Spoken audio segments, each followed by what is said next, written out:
வணக்கம் மக்களே. நம்ம எல்லாருக்குமே கடலுக்கடியில் என்னென்ன மர்மங்கள் இருக்குன்னு தெரிஞ்சுக்க ஒரு ஆர்வம் இருக்கும் இல்லையா? கடலுக்குள்ள எத்தனையோ விசித்திரமான உயிரினங்களில் ஓர்ஃபிஷ் அப்படின்னு ஒரு மீன் இருக்கு. இதுக்கு டூம்ஸ்டே மீன், அதாவது யுக முடிவு மீன் கூட ஒரு பயங்கரமான பேர் இருக்கு. சமீபத்தில் நம்ம இந்திய கடற்கரையில் இந்த அரிய வகை மீன் பிடிபட்டு இருக்கு. வாங்க இதை பற்றி இன்னும் டீட்டெயிலாக இந்த வீடியோவில் பார்க்கலாம். வாங்க வீடியோக்குள்ளே போகலாம்.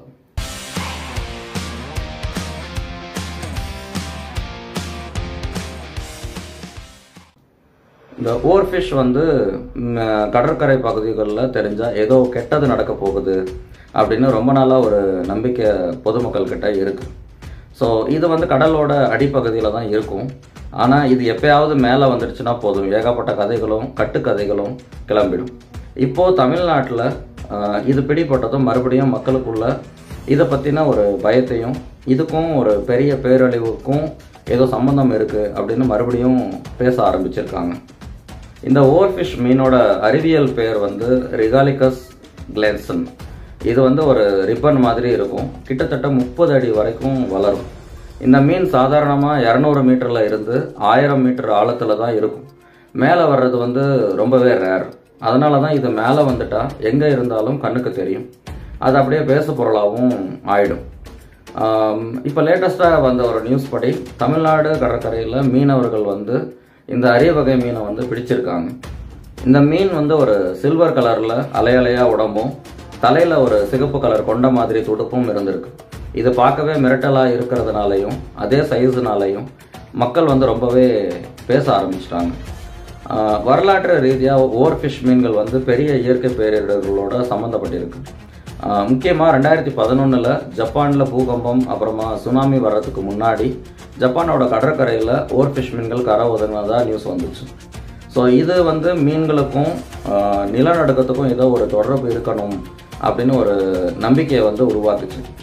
ஆனால் சயின்டிஸ்டுகள் இதெல்லாம் சும்மான்னு சொல்கிறாங்க.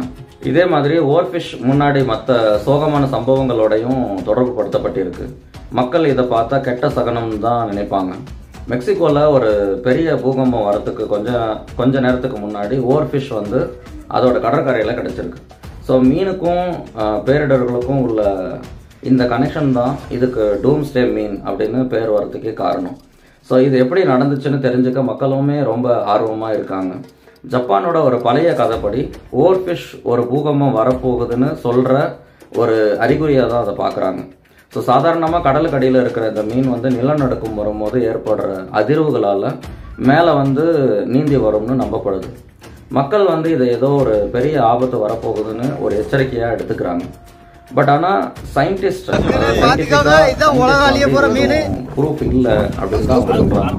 ஸோ அவங்க என்ன மெயினாக சொல்ல வராங்க அப்படின்னா, ஓர்ஃபிஷ் பூகம்பத்தையோ இல்லை மற்ற பேரிடர்களையோ கணிக்க முடியும்னு எந்த ஒரு அறிவியல் ஆதாரமும் இல்லை.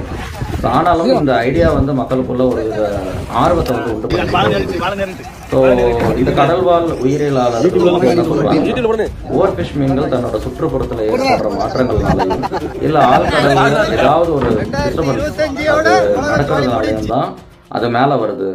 இது ஒரு எச்சரிக்கை சிக்னலா அப்படின்றதெல்லாம் கிடையாது அப்படின்னு தான் அவங்களும் சொல்றாங்க. இந்த ஓர்ஃபிஷ் மீன் பற்றின இன்ஃபர்மேஷன் உங்களுக்கு யூஸ்ஃபுல்லாக இருந்திருக்கும்னு நினைக்கிறேன். நம்ம வீடியோ பிடிச்சிருந்தா லைக் பண்ணுங்கள், ஷேர் பண்ணுங்கள், அப்படியே நம்ம சேனலை சப்ஸ்கிரைப் பண்ணிக்கோங்க. நம்ம திரும்பவும் இன்னொரு இன்ட்ரெஸ்டிங்கான ஃபேக்டோட மீண்டும் சந்திக்கலாம். நன்றி, வணக்கம்.